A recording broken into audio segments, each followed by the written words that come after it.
এরপরে যখন জাহান্নামের মধ্যে ফেলা হবে, জাহান্নামের ভীষণ আগুনের মধ্যে প্রতিটা নাফরমান যখন জ্বলতে শুরু করবে, তখন প্রত্যেকটা জাহান্নাম, এটাই আমার শেষ কথা, তিনটা কথা বলবে আল্লাহকে।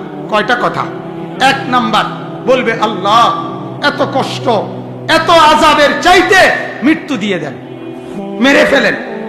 আল্লাহ বলবে, লা ইউখদা আলাইহিম ফায়ামুতু, না না ফরমান, জাহান্নামে কোনো মৃত্যুর ফয়সালা নাই, বেঁচে থেকেই আযাব সহ্য করতে।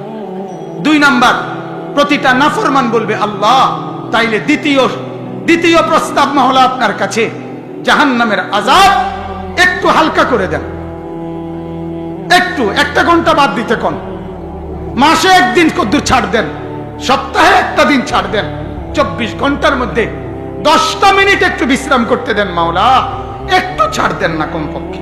আল্লাহ বলবে, ওয়ালা ইউখাফফাফু আনহা মিন আযাবিহা, না রে নাফরমান, এক সেকেন্ডের জন্য আযাব হালকা করা হবে না। না বন্ধু, দুনিয়াতে কেউ আগুন জ্বললে প্রথম যদি এদিক